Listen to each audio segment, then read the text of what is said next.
계속해서 스펙을 위한 스펙 경쟁이 되게끔 사회적으로 구조적으로 만들어져 버리는 거죠. 이게 현실적으로 사실 사람을 뽑기 위한 제도가 아니라 떨어뜨리기 위한 제도예요. 결국엔 이게 어떻게 되는 거냐면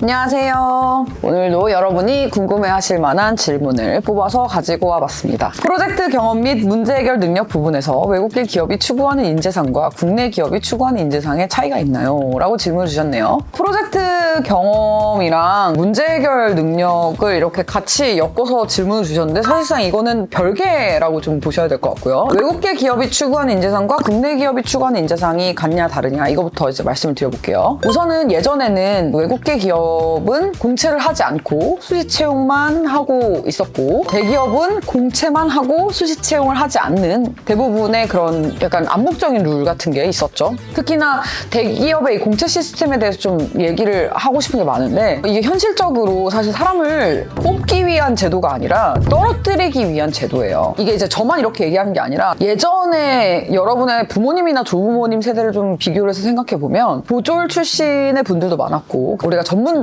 학교라고 얘기하는 초대졸 출신들도 많았고 이제 대학을 가는 게 대학을 가? 라고 했었던 시기가 있었죠. 지금은 어떤가요? 전문대는 진짜 이게 특수하게 어떤 직업을 위해서 딱 가는 게 아니면 대부분 이제 4년제 대학교로 가는 상황이기 때문에 대학교 4년제의 졸업자 수는 늘었어요. 자, 근데 기업은 어떻게 되나요, 지금? 계속해서 채용을 줄여가고 있죠. 왜요? 어쨌든 기업도 계속적으로 변화를 합니다. 지금은 이제 AI가 또 나와서 사람의 많은 인력이 필요한 부분들을 다 대체하고 가내수공업 형태에서 공장화가 됐던 것처럼 지금 그런 작업들이 기업 내부적으로 계속적으로 이루어지고 있고 어떻게 조직 내에 적은 인력이나 적은 노동력의 투입으로 생산을 할 수 있는지에 대해서 계속해서 연구를 하고 또 발전시켜 나가고 이런 일들을 하고 있습니다.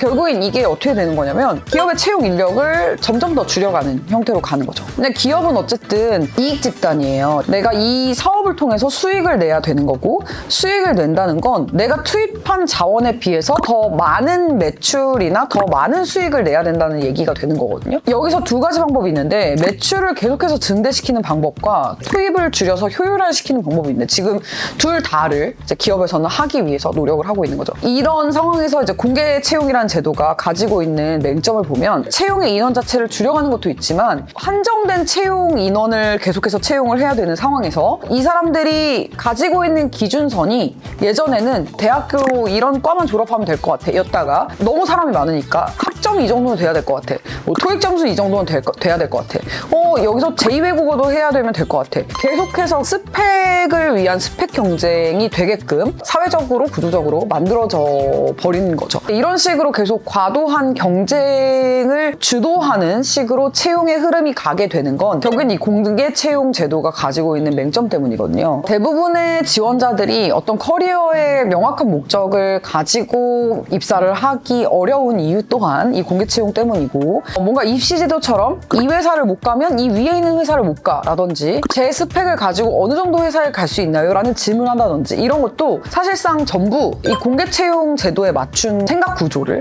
가지고 있기 때문에 그렇습니다. 이건 개개인의 문제가 아니라 사회적인 전반에 깔려있는 문제라고 생각하시면 될 것 같아요.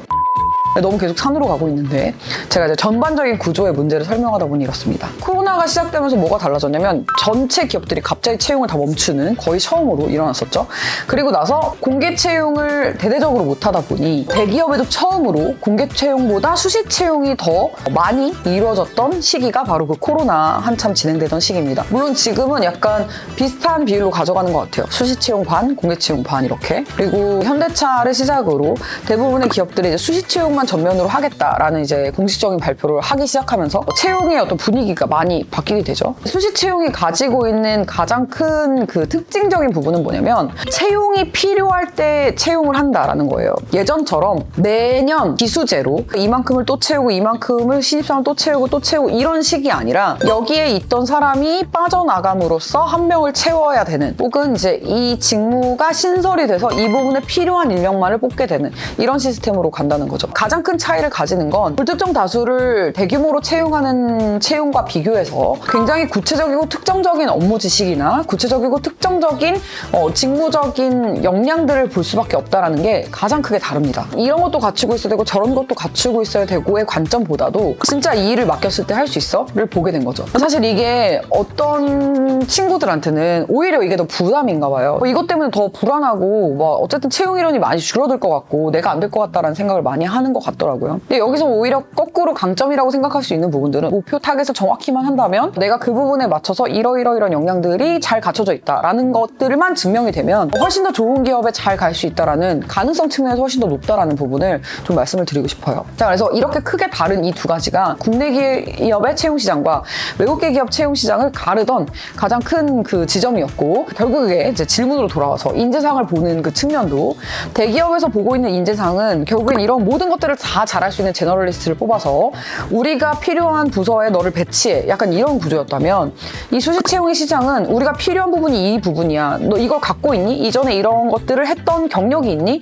이 부분을 검증할 수 있니? 이런 시스템으로 거꾸로 본다라는 게 좀 달랐는데, 이게 지금은 어떻게 되고 있냐? 대기업이 수시 채용을 많이 하게 되면서 기업이 결국에 보는 인재의 관점이 이 업무를 잘 수행할 수 있는 사람이냐를 검증하게 되고, 물론 그렇다고 스펙이 필요 없어졌다라고 표현할 수는 없어요. 그렇다기보다는 조금 더 많이 그 경계선이 모호해지고 희미해졌다라고 이해하시면 좋을 것 같습니다. 자, 이러다 보니까 아까 그 질문 초반에 말씀 주셨던 프로젝트 경력이나 이력 이런 것들이 좀 더 중요성을 많이 가지게 되죠. 같은 데이터 분석 직무를 뽑더라도 학부에서 졸업했어요 만이 아니라 사이드 프로젝트로 이런 거를 해봤고 실제 이런 부분들을 이렇게 그 시스템에 얹어서 그게 런칭이 돼서 이만큼의 그 사람들이 이거를 사용한 경험이 있어요 와는 완전히 달라지는 거기 때문에 그게 포인트가. 그래서 점차적으로 기업이 지원자를 볼 때 이 사람의 전문성이 무엇이고 무엇을 할 수 있는 사람인지를 보는 관점으로 계속해서 옮겨가고 있다.